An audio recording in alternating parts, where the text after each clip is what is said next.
Sí, la verdad. Entonces, pues ya chole con eso. Luego, ¿y el Día del Hombre cuál es? Los 364 que quedan, ya superémoslo, sigamos adelante.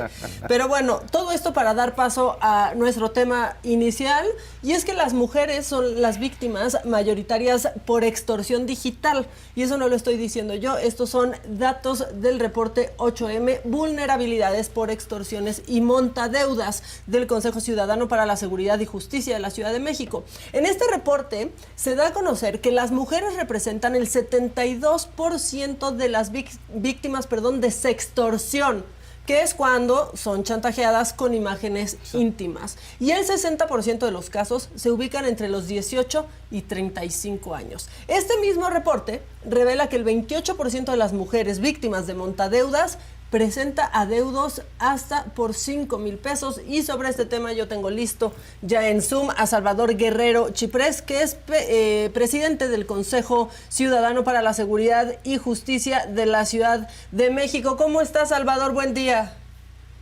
Buen día, Maca, qué gusto saludarlos, Fausto, Daniel, a sus órdenes, como siempre. Igualmente, un gusto tenerte por acá, como siempre. Pues creo que es buen momento para hablar de esto y cómo afecta principalmente a las mujeres, la verdad, como casi todo, Salvador. Bueno, tienes razón, hiciste una magnífica introducción muy precisa, y yo agregaría, en principio, que la vulnerabilidad también se ensaña sobre los más desiguales, los que tienen menos oportunidades.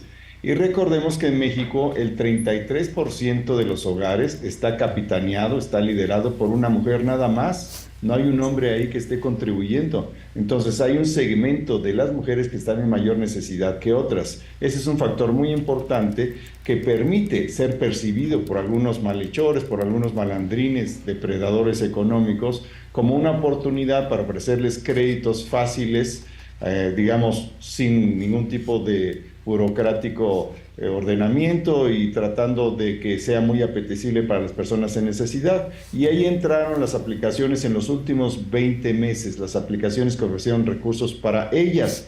Y encontramos en el Consejo Ciudadano sobre una muestra muy importante de más de 14,000 reportes que recibimos de todo el país, que precisamente las mujeres son las más vulnerables a la extorsión relacionada con los cobros precisamente extorsivos de estas aplicaciones. Pero hay otros tipos de extorsión donde entran, por supuesto, aquellos relacionados con lo que afecta a los demás segmentos de la sociedad. Supuestos organismos de alta peligrosidad, que en realidad no lo son, solamente son personas blofeando, pero con un guión muy bien construido que las hace vulnerables. Y algunos otros tipos de extorsión, como esta que has mencionado, sextorsión. Ya lo dijiste tú, 7 de cada 10 de las víctimas de extorsión son mujeres, pero yo agregaría, con esta precisión que les comparto, que de esas mujeres el grupo etario que está creciendo son aquellas que tienen entre 11 y 17 años. Y que por razones diversas comparten información personalísima, íntima, privadísima, quizás erótica, eventualmente muy descriptiva, y que esa confianza con la cual ese consentimiento que inicialmente tuvieron, pues es traicionado, y esas personas a las que les dieron las imágenes las amenazan con difundirlas en su familia, en la escuela, en donde sean los círculos donde eventualmente ellas sienten mayor daño. Entonces, eso es la sextorsión en ese grupo etario que es crecientemente presente entre aquellos que son vulnerables, en el caso de las mujeres. Así que las mujeres, sí, hay que decirlo, son más vulnerables según los datos que tenemos en el Consejo Ciudadano, pero también son quienes más reportan. Me parece que también son quienes más están dispuestas a entrarle al Ministerio Público, a denunciar, como lo son, y qué bueno manifestarse. Y coincido con Fausto y Daniel, que fue una manifestación muy madura. Mis compañeras del Consejo Ciudadano participaron ahí también, crecientemente más elaborada y ya desplazada la parte, pues digamos, más provocativa y eventualmente violenta. Así que me parece que hay un gran avance en el movimiento que se expresa el 8M. La verdad es que sí. Salvador, tú decías que la mayoría de estas mujeres pues sí denuncian, ¿no? Y yo hubiera pensado que pues en esta cultura que tenemos, pues de pronto deciden como vivir esto en silencio y permanecer en el terror por miedo a que pues lo sepa su familia o lo sepan sus más cercanos. O sea, dentro de esto malo, pues justo ese dato sería un buen indicador, una buena noticia, ¿no? Bueno, este comentario me permite hacer algunas precisiones. Déjeme decirte que a nivel nacional hay carpetas de investigación por extorsión alrededor de 10,000 en todo el país durante todo el 2022. El Consejo Ciudadano tiene 35,000 reportes, que es diferente de denuncias. Quiere decir que el Consejo se acerca a introducirse en la cifra negra, que es monumental. Tercer elemento que hay que utilizar para distinguir a propósito de tu comentario, que es el de precisamente reportan más, pero denuncian poco, reportan al Consejo. Pero hay una valoración en la que dicen, bueno, el costo-beneficio del Ministerio Público, ¿cuál es? Y aquí entra lo que yo considero que es sororidad. Que es esto, que otras mujeres sepan que a mí me está pasando esto para que ella no les ocurra.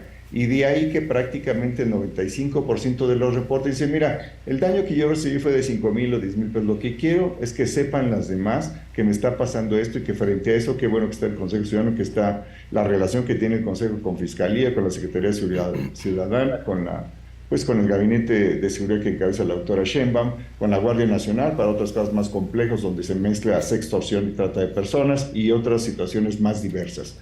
Entonces, hay un compartimiento de la información que genera lo que llamamos inteligencia ciudadana, que permite identificar estos patrones que contribuyeron el año pasado a este operativo muy importante que se realizó en agosto en 6 oficinas desde donde se practicaba precisamente esta extorsión telefónica. Y gracias a eso, en el caso de los reportes de mujeres, gracias a esas denuncias de las mujeres, ante el gobierno, ante el Consejo Ciudadano, cayó en 80% la frecuencia de los reportes entre agosto y la semana pasada. Wow. Salvador, uno de los elementos de los cuales estabas hablando que más preocupan también, por supuesto, no nada más es el hecho de las mujeres como tal, sino de las mujeres niñas. Porque decías que son 11 años prácticamente donde empieza esta actividad y que es lo que normalmente se le pide a los papás, a los adultos, de estar un poco más cerca de esta actividad que se debe de tener en el celular, de restringir, de poner aplicaciones, porque por más que uno ayude, trate de educar, de guiar, pues hay a veces que, como bien lo dices, los depredadores están a la orden del día y continúan al acecho, y entonces hay que tener énfasis en esta situación, ¿no? Mira, Daniel, yo creo que estás tocando un punto central y quisiera compartirles una idea que estamos trabajando. Y se trata de lo siguiente: así como promovemos entre la población adulta la aplicación No Más Extorsiones, queremos proponer con los padres de familia, con las escuelas, con otras organizaciones de la sociedad civil, con el gobierno, con ustedes, que bajen en los teléfonos celulares de los menores de edad la aplicación No Más Extorsiones y que con esto se introduzca dentro de sus posibilidades de blindaje, de su seguridad digital, de su seguridad personal, un mecanismo, una herramienta que permita identificar o bloquear los teléfonos desde donde se intenta el fraude, la extorsión y la sextorsión. Quiero decirles que tenemos acumulados en estos 4 años, 3 meses, 250,000 números de teléfono celular que intentan, desde donde se intenta fraude, extorsión o secuestro digital, o se dice que son de cárteles.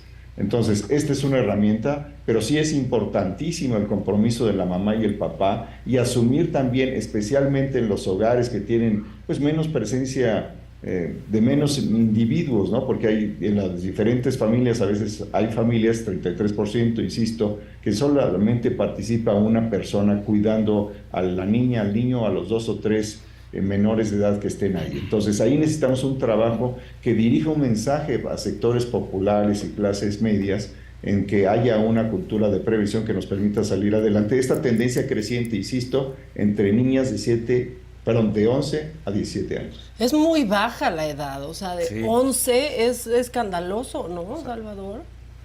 Bueno, recordemos que platicamos hace ya casi un año, si no recuerdo mal, del uso de videojuegos que están prohibidos para menores de 18 años, y que a veces pues, las niñas, los niños, pero especialmente las niñas, están jugando, establecen comunidad digital con otras personas, y en ese establecimiento de comunidad hay una plataforma de confianza que se va elevando a la oferta de vivir mejor que en tu casa, y a la invitación a que salgas de tu casa, abordes un vehículo y vayas a conocer a esta persona con la que ya estableciste una relación de confianza digital. Eso ocurre desde hace cuando menos 2 años, pero tuvimos varios casos el año pasado, recordaremos. Entonces ahí es muy importante ubicar la relevancia que tiene la presencia familiar para proteger, para prevenir. Y eso lo necesitamos hacer entre todos, independientemente de los partidos políticos, las empresas, los gobiernos locales, municipales, estatales, federal. Hay que detonar un esfuerzo de ese tipo y nosotros estamos ofreciendo precisamente esta aplicación para que se introduzca en ese grupo etario de 17 años y menos. Sí, y también, como dices tú y tienes toda la razón, los papás que de pronto, ¿no? Por quitarse a los más chiquitos de encima de déjame tener Instagram, déjame tener Facebook, incluso pues los papás les abren la cuenta poniendo una edad que no tienen, claro, ¿no? Y pues los abren a todo el mundo, especialmente en Instagram, en donde está muy poco, o sea, todos los esfuerzos que han hecho en la plataforma por reducir los riesgos han sido completamente en vano, Salvador. Ahora, imagínate, y les planteo esto, parte de un debate.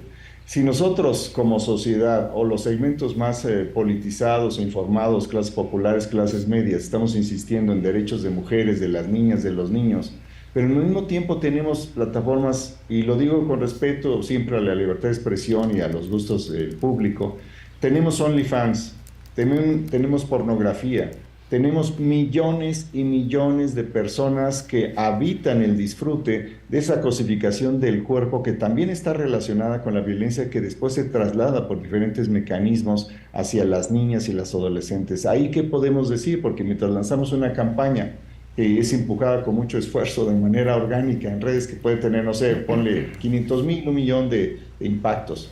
Las otras aplicaciones tienen 10 millones, 20 millones de impactos, promoviendo ciertos modelos de explotación o de percepción o de fetichización del cuerpo y básicamente de las mujeres. ¿Cuál es el sentido de todas las movilizaciones, de todo nuestro esfuerzo también de décadas para que haya acceso pleno a los derechos por parte de los sexos y también de que el género sea reincorporado plenamente como parte de una cultura de convivencia social? Entonces ahí tenemos varios temas que tenemos que ir razonando y platicando.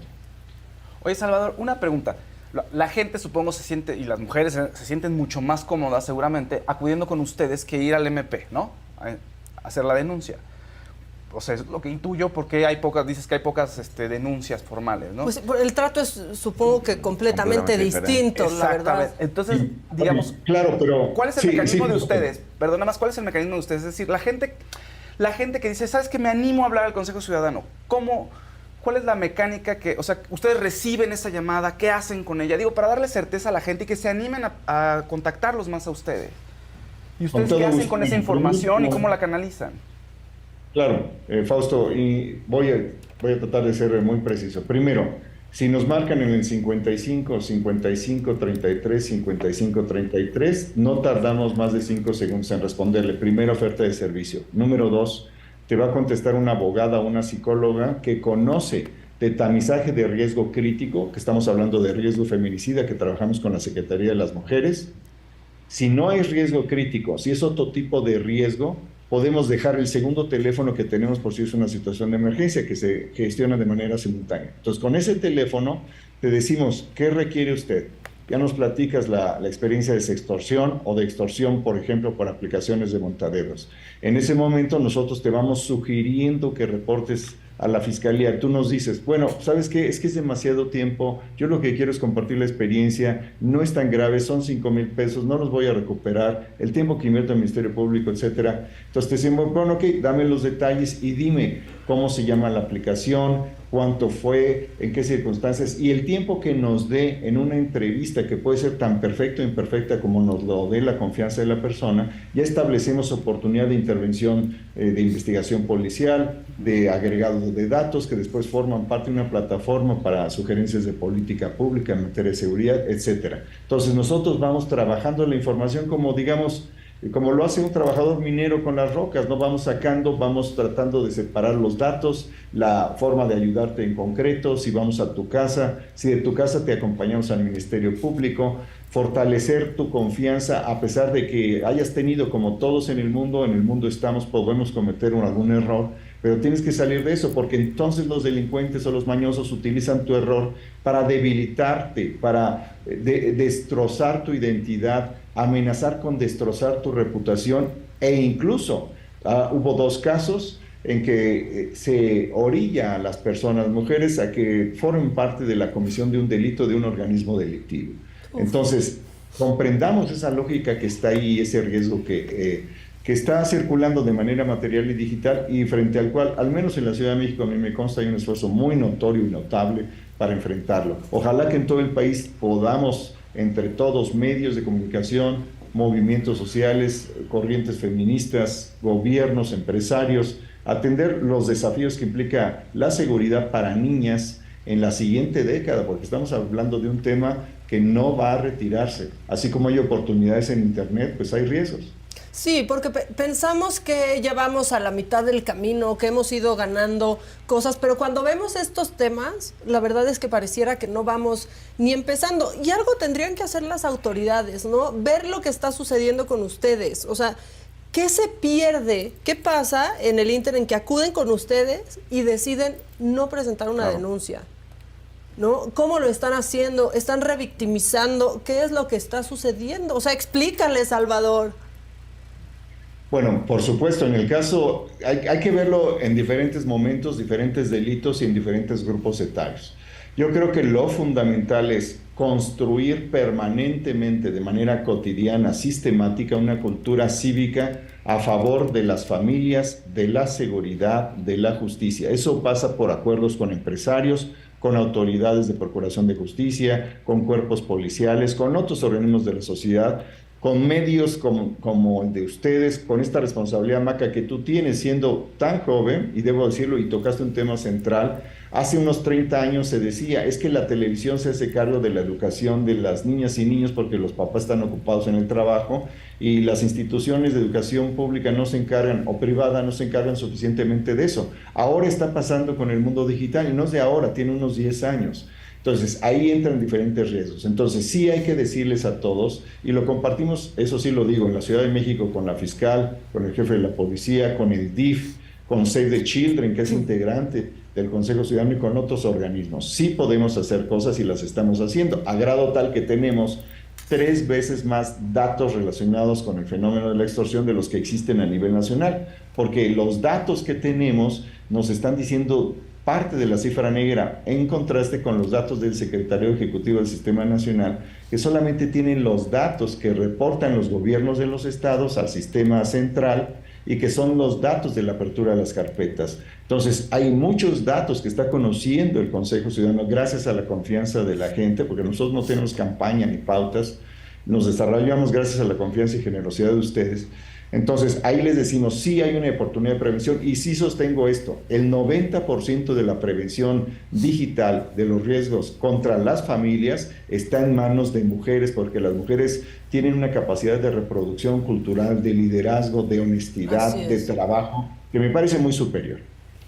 Pues sí, la verdad es que sí, un tema del cual teníamos que hablar. Digo, aquí están poniendo en el chat otros casos de montadeudas en donde hombres también han sido víctimas de esto. Ya lo hemos hablado aquí mucho, cómo inventan fotos, ¿no? Hacen fotomontajes para chantajear y para sacar dinero, pero bueno, hoy es otro tema el que nos atañe, porque 7 de cada 10 mujeres son víctimas de esto, y esto es una cifra altísima. Totalmente. Salvador.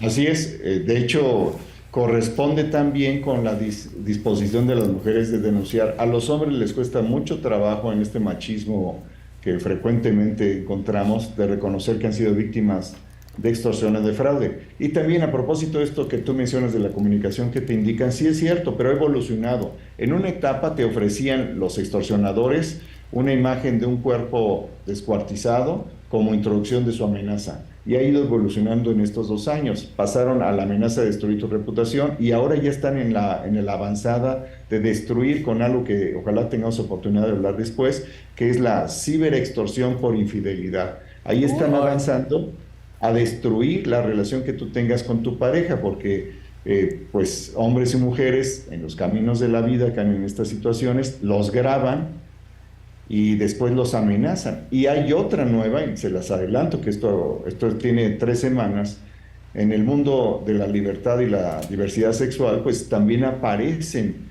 situaciones en las cuales pues hay un contacto, pero no se sabe, no se advierte que ese contacto está siendo grabado, está siendo video grabado con equipos nuevos, con equipos que están a la venta en los Estados Unidos, y resulta que después amenazan a esa persona, pues vamos a dar a conocer en tu medio que tú no eres lo que tú pretendes ser, si no eres esta persona, y si no, pues tienes que pagarme tal cantidad. Sí, un Eso chantaje. está... Así es, estamos hablando de sextorsión también en el mundo de la diversidad sexual, que tenemos algunos reportes de hace unas 3 semanas. Y que aparte es importantísimo hablar de esto porque eso constituye un delito. Es importante que sepamos nuestras leyes y a qué tenemos derechos, ¿no? Sí, si hiciste algo, no, que no querías que nadie se enterara, pues eso ya será tu problema, pero estás amparada por la ley y tiene solución. Por lo menos, ¿no? Pues resarcir el daño de la persona, ¿no? Resarcir el daño de quien te lo está haciendo.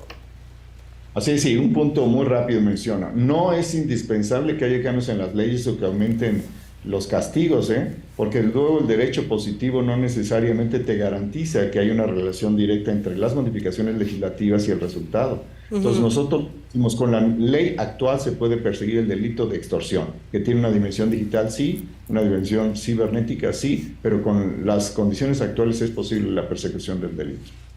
Pues muy bien, Salvador, te esperamos pronto para hablar de este tema, que yo no sé por qué de pronto enoja a mucha gente, ¿no? Lejos de que lo platiquemos y estemos al tanto de lo que está sucediendo, de pronto hay quien brinque y dice, pero también los hombres, sí está bien, pero esto está sucediendo y tenemos que decirlo. Mayoritariamente son mujeres las víctimas, sin duda.